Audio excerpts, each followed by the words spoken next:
Hi నమస్తే. తిరుమల లడ్డు వ్యవహారం ఏదైతే సుప్రీంకోర్టు నియమించినటువంటి సిట్ ఫైనల్ ఛార్జ్ షీట్ బయటకు వచ్చింది. దీనికి సంబంధించినటువంటి సంచలనమైన విషయాలు బయటకు వస్తున్నాయి. ముఖ్యంగా గత వైఎస్ జగన్ ప్రభుత్వాన్ని కల్తీ లడ్డు వ్యవహారంలో, కల్తీ నెయ్యి వ్యవహారంలో జంతువుల కొవ్వు, ఆవు కొవ్వు, పంది కొవ్వు కలిసిందంటూ కూటమి ప్రభుత్వ నేతలు పదే పదే ఆరోపణలు చేస్తూ వైఎస్ జగన్ ప్రభుత్వాన్ని అపఖ్యాతి పాలు చేసేందుకు, ఒక దుష్ప్రచారం చేసేందుకు, హిందువులకు వ్యతిరేకంగా నిలబెట్టే క్రమంలో భాగంగా ఏ ప్రయత్నాలు అయితే చేసిందో ఇవన్నీ అబద్ధాలని చెప్పి తేలినటువంటి పరిస్థితి. సో ఈ నేపథ్యంలో తిరుమల లడ్డు విషయంలో అసలు ఏం జరిగింది, వాస్తవాలు ఏంటి, ఇక్కడ ముఖ్యంగా ఏపీలో ఉన్నటువంటి హిందువుల మనోభావాలు ప్రస్తుతం ఎలా ఉన్నాయి, ఏమంటున్నారు, ఈ వివరాలన్నీ మాట్లాడేందుకు మనతో ప్రస్తుతం ఏపీ దేవాదాయ శాఖ మాజీ సలహాదారులు జ్వాలాపురం శ్రీకాంత్ గారు ఉన్నారు. సార్ నమస్తే. సార్ నమస్తే అండి. సార్ చెప్పండి సార్, తిరుమల లడ్డు వ్యవహారం గతంలో ఆరోపణలు ఏ విధంగా ఆరోపణలు చేశారో మీరు వినున్నారు, చూశారు. ఇప్పుడు సిట్ ఛార్జ్ షీట్ విషయంలో అసలు అటువంటి ఆధారాలు లేవని చెప్పి బయటకు వచ్చింది. సో దీన్ని ఎలా తీసుకుంటారు మీరు? మొదటిగా మీకు ప్రజా చైతన్యం యాజమాన్యానికి, వీక్షకులకి అందరికీ కూడా హృదయపూర్వక నమస్కారం. ఒకటి, మనము ఈ లడ్డు గురించి మాట్లాడుకుంటూ వస్తే చంద్రబాబు నాయుడు గారు మొట్టమొదటిగా వారి ఎన్డీఏ మీటింగ్లో ఏమో అనుకుంటా వారు అసందర్భంగా ఈ ప్రలాపన జరగడం జరిగింది. అంటే తిరుమల సాక్షాత్తు తిరుమల శ్రీ వెంకటేశ్వర స్వామి వారిని రాజకీయానికి వారు వాడుకున్నారు. జగన్మోహన్ రెడ్డి మీద బురద చల్లాలి, గత ప్రభుత్వంలో ఏదైతే డిగ్రేడ్ చేయాలి అన్న ఉద్దేశంతో మాట్లాడిన మాటలే అన్నది రాష్ట్ర ప్రజలందరికీ కూడా ముందు నుంచి తెలిసి ఉన్న ఈ సిట్ యొక్క సిబిఐకి మనకు సంబంధించినట్టు 600 పేజీలలో ఈ అంశము లేదు అన్న విషయాన్ని తెలిసిన ద్వారా ప్రజలు చాలా దీంట్లో ఆందోళనలో ఉన్నారు. అంతకు ముందంతా వారు చేసిన అబద్ధపు, అసత్యపు ప్రచారాన్ని, తిరుమల లడ్డులో జంతు కొవ్వు కలిసింది, తిరుమల లడ్డులో మన ఈ కొవ్వు కలిసింది, చేప నూనె కలిసింది అన్న అంశాల మీద ప్రజలు, భక్తులు చాలామంది ఆందోళనలో ఉన్నమాట వాస్తవమే. దానికి చంద్రబాబు నాయుడు గారు తానా అంటే తందానా అంటూ ఈ యొక్క పవన్ కళ్యాణ్ గారు ఏదైతే సనాతన ధర్మాన్ని మోసుకొని నేను సనాతన ధర్మ పరిరక్షకుడు అని ఈ లడ్డూలో జరిగినటువంటి అంశాన్ని చేసిన వెంటనే ఇక్కడ తిరుమతి దేవస్థానంలో కడగవలసిన మెట్లు అక్కడికి పోయి మన దుర్గా అమ్మవారి గుడికి మెట్లు గడగడం జరిగింది. మరి ఈ సనాతన ధర్మ పరిరక్షకుడు తానా అంటే తందానా అంటూ చంద్రబాబు నాయుడు గారు చెప్పే అబద్ధపులన్నీ కూడా దాన్ని నిజాలుగా ప్రజలను చిత్రీకరించడంలో అతను ఒక భాగస్వామ్యుడైనాడు. కాబట్టి నిన్న మొన్న వచ్చినటువంటి ఈ సిట్టు యొక్క సిబిఐకి సిట్ ఇచ్చిన రిపోర్ట్లో ఏది కలవలేదు అన్న అంశాన్ని బయటికి చెప్పడం జరిగింది. 600 పేజీలో ఆ యొక్క అంశాన్ని తెలియపరిచారు. దాంట్లో ఏ విషయమైన జగన్మోహన్ రెడ్డి గారి పేరు కానీ, వైవి సుబ్బారెడ్డి గారి పేరు కానీ, మరి భూమన కరుణాకర్ రెడ్డి పేరు కానీ, అప్పుడు ఈవో ఉన్నటువంటి ధర్మారెడ్డి గారి పేరు కానీ ఎక్కడ ఈ 600 పేజీల్లో లేదు అన్న అంశాలు ప్రజలు ఇంకా సిట్ రిపోర్టు బయటకు వచ్చిన తర్వాత అందరూ తెలుసుకుంటారు అన్నది బాగా ప్రజలకందరికీ తెలిసినది. దీంట్లో మొదటిగా మనం చూసుకుంటే ఈ ఎన్డీడీఏ బోర్డు ఏదైతే గుజరాత్లో ఉందో దీన్ని ఈ రిపోర్టు ప్రకారం దాంట్లో కలిసింది అన్న అంశాలను వాళ్ళు తెలియజేయడం జరిగింది. ఈ 2024 జూలైలో వాళ్ళు రిపోర్టు పంపడం జరిగింది. ఇది కూడా తెలుగుదేశం ప్రభుత్వము వచ్చిన తర్వాత కలితి అన్నది 7-8 నెలలకు 9 నెలలకు ఈ యొక్క అంశాన్ని బయటకు చెప్పారు. అప్పుడు ఎవరిది తప్పు? తెలుగుదేశం ప్రభుత్వంలో ఉన్న వారిదే కదా తప్పు. దీన్ని జగన్మోహన్ రెడ్డికి, గత ప్రభుత్వానికి వారు ఆపాదన చేస్తూ మన ముఖ్యమంత్రి చంద్రబాబు నాయుడు గారు మాట్లాడడం చాలా అసందర్భం. వారు ఎంత అవగాహన లేకుండా మాట్లాడారు, ఇంకిత జ్ఞానం లేకుండా మాట్లాడారు. ఒక ముఖ్యమంత్రి స్థాయిలో ఉన్నటువంటి వ్యక్తి ఇటువంటి అసత్యపు, అబద్ధపు సాక్షాత్ తిరుమల వెంకటేశ్వర స్వామి వారిని వాడుకొని మాట్లాడడం అన్నది తప్పన్నది రాష్ట్ర ప్రజలంతా ఇప్పుడు గమనిస్తున్నారు. ఈ గుజరాత్ నుంచి వచ్చినటువంటి ఈ ఎన్డీడీబీ రిపోర్ట్లో వాళ్లకు జగన్మోహన్ రెడ్డి గారిని అనుకూలంగా తీసుకున్నారు. అంటే చంద్రబాబు నాయుడు గారికి వారు ఎవరైతే మీనద్ షా అనేటువంటి వ్యక్తి దీనికి సంబంధించినటువంటి గుజరాత్లో అతని ద్వారా రిపోర్టు రావడం జరిగింది. ఇతను చంద్రబాబు నాయుడు గారికి సన్నిహితుడు అన్నది రాష్ట్ర ప్రజలంతా ఇప్పుడు తెలుసుకుంటున్నారు. ఆ లడ్డు కల్తీ సిట్ ఛార్జ్షీట్లో ఎందుకు లేదు, 600 పేజీలలో ఈ యొక్క అంశాన్ని ఎందుకు పొందుపరచలేదు అన్న అంశాలు కూడా రాష్ట్ర ప్రజలంతా కూడా చూస్తున్నారు అనేది ఈ ఏసీబీ రిపోర్ట్లో ఎక్కడ కూడా ఈ అంశమే లేదు. ఈ రిపోర్టు గుజరాత్ రిపోర్ట్లో ఉంది, కానీ ఈ యొక్క అంశాన్ని వారి యొక్క అంశంలో వాళ్ళు సిట్ రిపోర్ట్లో లేదు అన్నది తెలుసుకోవాలి. ఈ కొవ్వు కలిసిందన్నటువంటి అంశాన్ని రాజకీయ ఉద్దండులు కొవ్వు పట్టి మాట్లాడినట్లు ఉన్నారు. అంటే ఒక సాక్షాత్తు ఇంతమంది భక్తులను మనోభావాలను దెబ్బ తీయడానికి, వారు రాజకీయ లబ్ధి పొందడానికి కొవ్వు పట్టి ఈ కొవ్వు యొక్క అంశాన్ని బయటికి తీసుకొచ్చినట్టున్నారు అన్నది ఇప్పుడు రాష్ట్ర ప్రజలందరికీ తెలుస్తూ ఉంది. దీనికి సనాతన ధర్మ పరిరక్షకుడైతే అతను నాకు తెలిసి హిందూ మనోభావాలను దెబ్బతీసిన చంద్రబాబు నాయుడు కంటే తాళం వేసి తందానా అన్నటువంటి సనాతన ధర్మ పరిరక్షకుడు పవన్ కళ్యాణ్ ఇప్పుడు ఏమి కడుగుతాడు అన్నది రాష్ట్ర ప్రజలే నిర్ణయించాలి. అతను నాకు తెలిసి నా ఉద్దేశంలో బాత్రూములు కడిగినా కూడా ఈ పాపము ప్రక్షాళన కాదు అన్నది నా ఉద్దేశం. ఎందుకంటే ఉన్నదాన్ని ఉన్నట్టుగా మాట్లాడాలి. ప్రజలకు మనం ఏమి చేస్తున్నాము, మంచి చేస్తున్నామా చెడు చేస్తున్నామా అనే విషయాన్ని తెలియజేయాలి. కానీ ఇటువంటి అంశాన్ని హిందూ మనోభావాలను దెబ్బతీయడానికి చేసినటువంటి వ్యక్తులు అందరినీ కూడా, వీళ్ళందరూ కూడా హిందూ ముసుగులో ఉన్న హిందూ ద్రోహులు అనే నా యొక్క అభిప్రాయం. వాస్తవానికి ఇప్పుడు పవన్ కళ్యాణ్ విషయం చెప్తే అడుగుతున్నాను. ఈ తిరుమల లడ్డు వ్యవహారంలోనే కదా ఆయన పవన్ కళ్యాణ్ తనను తాను ఆమె అన్అపాలజెటిక్ సనాతని హిందూ అని ప్రకటించుకున్నారు.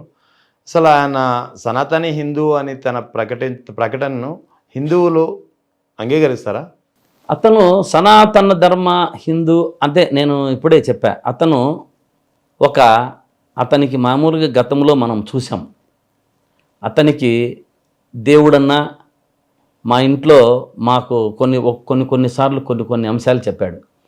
మా ఇంట్లో దైవభక్తి ఎక్కడా ఉండదు అన్నాడు. ధూపంతో సిగరెట్ వెలిగించుకున్నారు. మా నాన్నగారు మా అవ్వ వెలిగించే దీపంతో సిగరెట్ అంటించేవాడు అని ఒకసారి చెప్పాడు. మా ఇంట్లో నిత్యము రామనామ స్మరణ అని ఒకసారి చెప్పాడు. అంటే అతని మాటలకు నిజంగా విలువ లేదు. అతన్ని ఏదో సినిమా యాక్టర్గా ఒక ప్రజలు ఆదరించారు, అభిమానించారు. దాన్ని రాజకీయంలోకి వచ్చి అతను డిగ్రేడ్ అయ్యాడు అన్నది అందరి అభిప్రాయం కూడా. అంటే నిజంగానే డిగ్రేడ్ అయిపోయాడు. ఎందుకంటే అతను ఏది చదివినా ఏది చెప్పినా, ఇప్పుడు చంద్రబాబు నాయుడు గారు జంతు కొవ్వు ఉందని వారు ఎన్డీఏ మీటింగ్లో వారు అప్పుడు లడ్డు కొవ్వు అనాలోచితంగా మాట్లాడారు. దాన్ని ఇతను ఏం చేశాడు, బాగా ఎలాబరేట్గా తీసుకొని ఆ కొవ్వు కలిసింది ఈ కొవ్వు కలిసింది ఏదో ఇతనే దగ్గరుండి చూసినట్టు, ఇదంతా నిజమైనట్టు ప్రతి ఒక్క మన అంశాల్లో 1,00,000 లడ్లు ఎక్కడికి అయోధ్యకు కూడా ఇవే పోయాయి అని అవును అన్నారు. అంటే ఎంత అబద్ధము, ఎంత అనాలోచితము, ఎంత అసందర్భం. అంటే ఏదన్నా కొలిసి నువ్వు డిప్యూటీ సీఎం వీరిద్దరూ కూడా ఏమన్నా కొంచెమన్నా ఆలోచన విధంగా మాట్లాడుతున్నారా? ఎంతసేపు ఉన్నా జగన్మోహన్ రెడ్డి గారిని గత ప్రభుత్వాన్ని డిగ్రేడ్ చేయాలి అన్నది వీళ్ళ అంశం. కాబట్టి పవన్ కళ్యాణ్ గారు సనాతన ధర్మం అనేది అతను ఇటు వెంకటేశ్వర స్వామిని వాడుకొని రాజకీయంగా టీడీపీ కానీ జనసేన కానీ బీజేపీ కానీ లబ్ధి పొందాలన్నదే అతని సనాతనంలో అతనికి డెఫినేషన్ అని నా ఉద్దేశం. ఇంకంతకంటే ఏం లేదు. కానీ బీజేపీ వారు కూడా దీన్ని గమనించాలి. ఇటువంటి హిందూ తత్వాన్ని మిందేసుకొని హిందూ తత్వంగా మాట్లాడుకుంటూ వచ్చి ఇటువంటి హిందూ ఏదైతే ఉన్నారో టీడీపీ జనసేన కలిసి స్వామిని వాడుకొని ఉంటున్నారో ఇది తెలిసిన తర్వాతన్నా వాళ్ళిద్దరూ బీజేపీ వీళ్ళని దూరం పెట్టాలి నేను మీ మీడియా ద్వారా తెలియజేస్తున్నా. లేదు అంటే దీంట్లో బీజేపీ కూడా భాగస్వామే, బీజేపీ కూడా హిందూ ద్రోహులే అన్నది అంశాన్ని నేను ముఖ్యంగా ప్రజలకందరికీ నేను తెలియజేస్తున్నా. ఇక్కడ ఉత్తర భారతదేశంలో మనం ప్రధానంగా చూస్తున్నాం, మతం ఆధారంగా రాజకీయాలు వైషమ్యాలు విడగొట్టే ప్రయత్నాలు జరుగుతున్నాయి. అదే ప్రయత్నం ఇక్కడ కూడా వీళ్ళు చేశారా? ముఖ్యంగా ఈ తిరుమల లడ్డు 100% తిరుమల లడ్డు వ్యవహారంలో నేను ఇప్పటికైనా మీ టీవీ ద్వారా స్వామీజీలు అయితేనేమి, పీఠాధిపతులైతేనేమి, మఠాధిపతులైతేనేమి, ఇంతవరకు హిందూ సంఘాలు కానీ ఎంతసేపు ఉన్న పార్టీలు మాట్లాడుతున్నాయి. ఏమే వాళ్ళను, ఎందుకంటే వాళ్ళందరూ కూడా రెడ్ బుక్ రాజ్యాంగానికి భయపడచ్చు, దాంట్లో తప్పు లేదు మీ భయపడడంలో. కానీ నేను చెప్తున్నా, ఇప్పటికైనా మీరు స్వామీజీలు కానీ, మఠాధిపతులు కానీ, పీఠాధిపతులు కానీ, హిందూ సంఘాలు కానీ మాట్లాడకపోతే మీరు కూడా హిందూ ద్రోహులైతారు అని వాళ్ళకి తెలియజేస్తున్నా. అంటే వారికి చెప్పేంత స్థాయి మనది కాదు, చెప్పకూడదు. కానీ సమయము సందర్భము వచ్చింది కాబట్టి ఇప్పుడు కూడా వాళ్ళు తెలుసుకొని మాట్లాడకపోతే, ఈ సిట్ రిపోర్ట్ వచ్చిన తర్వాతన్నా దాంట్లో లేదు అన్న అంశాలను ఇప్పుడు కూడా మాట్లాడకపోతే వాళ్ళు కూడా ద్రోహులుగా మిగిలిపోతారు. ఎందుకు భయము? దీని గురించి స్వచ్ఛందంగా అందరూ ప్రతి ఒక్క హిందూ బయటికి రావాలి, మాట్లాడవాలి. అందులో ఇప్పుడున్నటువంటి మఠాధిపతులు, పీఠాధిపతులు ఎవరు కూడా దీని మీద చలనమే లేదు. సరే, అప్పుడు మాట్లాడలేదు, కొంతమంది ఏదో మాట్లాడారు, జగన్మోహన్ రెడ్డి గారిది తప్పు, అదేదో జరిగింది అన్న కొన్ని అంశాలను ఒకరో ఇద్దరు వాళ్ళ పేర్లు కూడా బయటికి చెప్పారు. కానీ ఈరోజు వాళ్ళు ఏం చేస్తున్నారు, ఇంకా మిగతా వాళ్ళు ఏం చేస్తున్నారు? స్వామీజీలు బయటికి రావాలా, మీరు చెప్పాలా, హిందూ సంఘాలు కూడా బయటికి రావాలా అన్నది మీ టీవీ ద్వారా స్వామీజీలకు, హిందూ సంఘాలకు నేను. హైందవ మతం కూడా పరమత సహనాన్ని కోరుకుంటుంది, పరమత సహనం గురించే ప్రచారం చేస్తుంటుంది. మరి అటువంటిప్పుడు ఇక్కడ వైఎస్ జగన్ కేవలం ఒక క్రైస్తవుడు అనే కారణంతో ఆయన మీద ఇంత దుష్ప్రచారం చేస్తుంటే హిందూ సంఘాలు ఎందుకు మౌనంగా ఉన్నాయి? ఇప్పుడు అదే మనము గతంలో చాలా దీంట్లో కూడా మాట్లాడుకున్నాం. జగన్మోహన్ రెడ్డి గారు క్రైస్తవులు, జగన్మోహన్ రెడ్డి గారు అది మనకు హిందూ సనాతన ధర్మాన్ని పాటించడు అంటూ వస్తూ ఉంటారు. కానీ నేను ఒక్కటే సూటిగా ప్రశ్నిస్తున్నా, గతంలో చంద్రబాబు నాయుడు గారు సీఎంగా ఉన్నప్పుడు దాదాపు రాష్ట్రంలో నడిబొడ్డు ఉన్నటువంటి విజయవాడలో 40 దేవాలయాలు నిర్దాక్షిణ్యంగా కూల్చేశారు.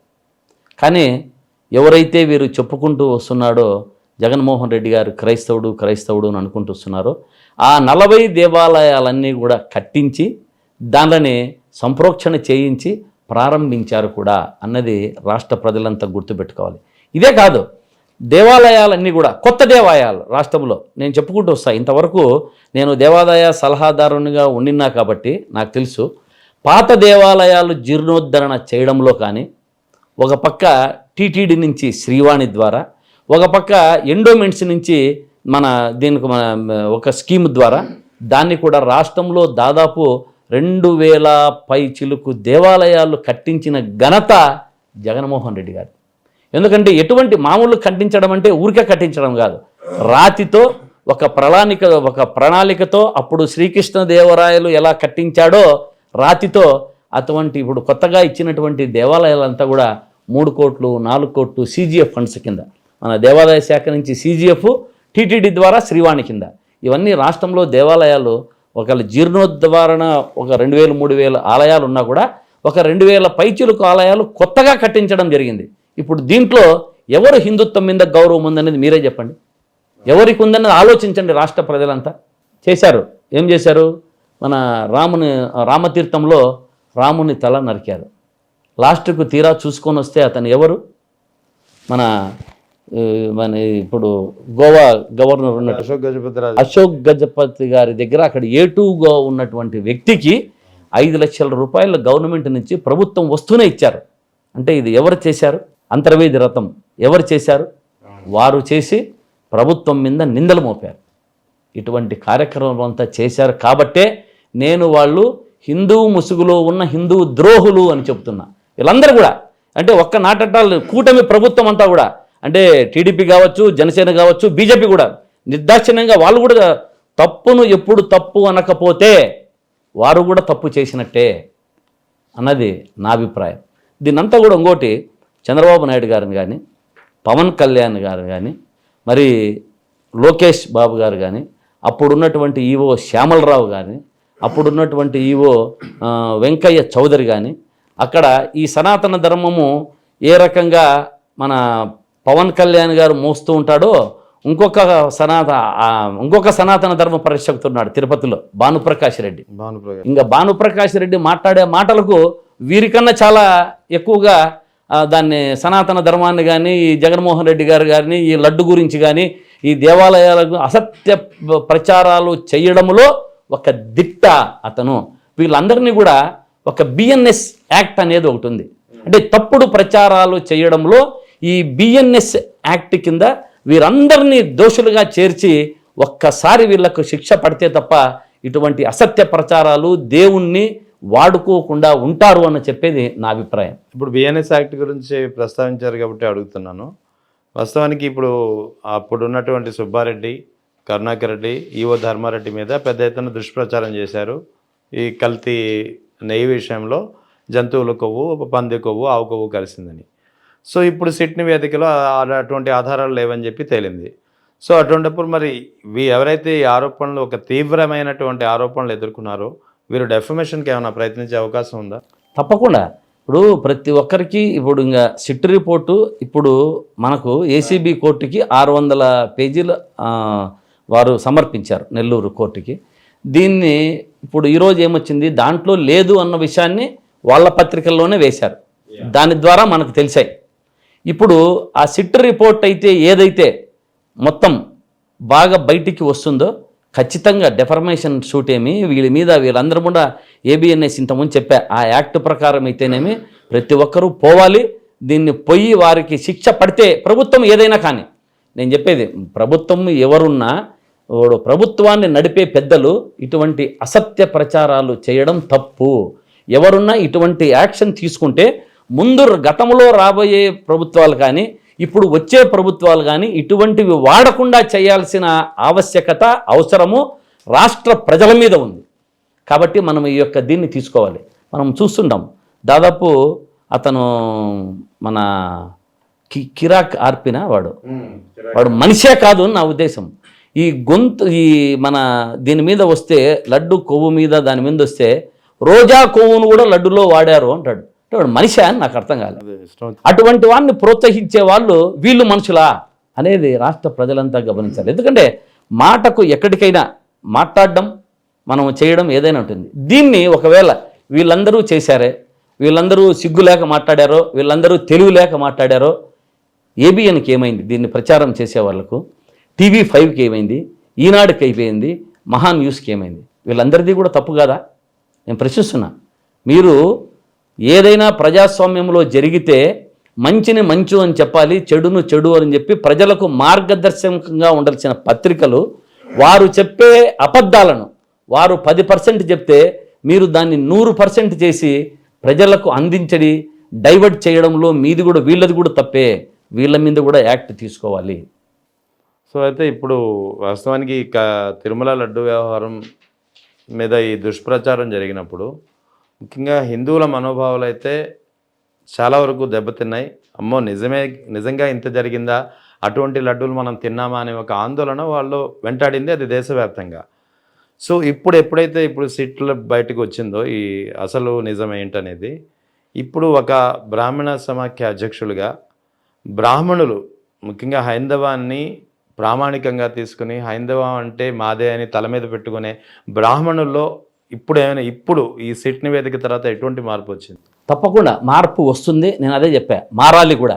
నేను చెప్పేది బ్రాహ్మణులు, హిందూ సంఘాలు, స్వామీజీలు, మఠాధిపతులు, పీఠాధిపతులు ఇప్పుడు సిట్టు వచ్చే ఈ రిపోర్టును తీసుకొని, కోర్టు ఇచ్చే ఆదేశాలను తీసుకొని ముందుకు వచ్చి నిగ్గుదీల్చిన అబద్ధాలను ఏదైతే చెప్పారో నిలదీసి తేల్చవలసిన ఆవశ్యకత, అవసరం సమాజానికి ఎంతైనా ఉంది అని తెలియజేస్తున్నా. దీంట్లో ఇంకొకటి, దీంట్లో చంద్రబాబు నాయుడు గారు పక్కన డోలు సన్నాయి, ఒక పక్క బీజేపీ, ఒక పక్క జనసేన, వీళ్ళందరూ కూడా ఏం చేస్తున్నారంటే లాస్ట్లో ఇంకొక దీంట్లో ఒక పెద్ద ట్రిక్ ఏమంటే, ఇప్పుడు జగన్మోహన్ రెడ్డి గారి మీద ఇన్ని చేస్తున్నారు, చంద్రబాబు నాయుడు గారు ఇన్ని చేస్తున్నారు, ఇంత ప్రచారాలు, అసత్య ప్రచారాలు చేశారు. దీనన్నిటికంటే ఇంకొక అంశం బయటపడింది. మన ఎప్పుడైతే ఇప్పుడు జరుగుతున్నటువంటి అంశాల్లో టీటీడీ ఈఓగా అప్పుడు అనిల్ సింఘాల్ గారు ఉన్నారు. అనిల్ సింఘాల్ గారిని తీసుకొచ్చారు, వారు ఈఓగా ఉన్నారు. ఇప్పుడు సీఎంఓ నుంచి వచ్చినటువంటి ఒక ఇన్ఫర్మేషన్ అంటే సమాచారం, టీటీడీ ఈఓ సీఎంఓ నుంచి యద్ధార రవీంద్ర అనేటువంటి సీఎంఓలో ఉన్నారు. అతన్ని తీసుకొని వచ్చి ఈ అనిల్ సింఘాల్ను బదిలీ చేసి వారిని తీసుకురావాలా అని చంద్రబాబు నాయుడు గారు సీఎంఓకు ఆదేశాలు ఇచ్చినట్టు సీఎంఓ ఆఫీస్ నుంచి ఒక సమాచారం. ఎందుకు ఈ బదిలీ? ఇప్పుడు ఈ సిట్టు విచారణలో అందరినీ చాలామందిని విచారించారు. అప్పుడు ఈవోగా ఉన్నటువంటి శ్యామలరావు గారిని కానీ వెంకయ్య చౌదరిని గారిని అందరినీ విచారించారు. అందరూ కూడా వాళ్ళు కొంచెము అబద్ధాలు చెప్పుకుంటూ ఏదో వారి ప్రక్రియ వాళ్ళు చేశారు. కానీ అనిల్ సింఘాల్ నీతి నిజాయితీ ఉన్నటువంటి వ్యక్తి, ధర్మము తెలిసినటువంటి వ్యక్తి, దైవత్వం తెలిసినటువంటి వ్యక్తి. అటువంటి వ్యక్తిని అతను ఉన్నది ఉన్నట్టుగా చెప్పే అవకాశం రేపు పొద్దున్నే సిట్టు చేస్తే ఈ యొక్క నెయ్యి అంశాల మీద ఏం జరిగింది, నెయ్యి దాని మీద కుండలు బద్దేటువంటి అవకాశాలు చాలా ఉన్నాయి. కాబట్టి వెంటనే అతన్ని ఇక్కడి నుంచి బదిలీ చేయాలి, ఆ రవీంద్ర గారిని తీసుకురావాలి. ఓకే, ఒక ధర్మం పట్ల ఉన్నటువంటి తీసుకొచ్చారు మీరే, మంచి ధర్మపరుడు, అతనికి అన్ని మీద అవగాహన ఉంది, దైవత్వం మీద అవగాహన ఉంది, అందులో టీటీడీలో అంతకుముందు అతను చేసిన అనుభవం కూడా ఉంది. అటువంటి వ్యక్తిని హుటాహుటిన మీరు మార్చాలి అంటే దీనికి మీరు తప్పు చేస్తున్నట్టు కాదా అని ప్రభుత్వాన్ని సూటిగా ప్రశ్నిస్తున్నా. మీరు అనిల్ సింఘాల్నే మార్చారు అంటే ఇది ఇప్పటికే దాదాపు 99% మీరు తప్పు చేసుకున్నట్టు సిట్టు ఇచ్చింది. మీ ప్రచారాలన్నీ అబద్ధం అనేటువంటి తెలిసిపోయింది. ఈ యొక్క అనిల్ సింఘాల్ను మార్చిన వెంటనే ఇది మీరు చేసినది 100% తప్పు అన్నది రాష్ట్ర ప్రజలంతా కూడా తెలుసుకుంటారు. అనిల్ సింఘాల్ని నేను చెప్తున్నా టీవీ ద్వారా, అనిల్ సింఘాల్ని అక్కడి నుంచి పంపించకూడదు, ఆయన అక్కడే ఉండాలి. నిజాన్ని నిర్భయంగా చెప్పేటువంటి వ్యక్తి అనిల్ సింఘాల్. ఈ సిట్టు విచారణలో అతన్ని లేకుండా మార్చాలని చూస్తున్నారు. ఇదంత మాత్రం సబబు కాదు అని నేను తెలియజేస్తున్నాను. Thank you sir. Thank you.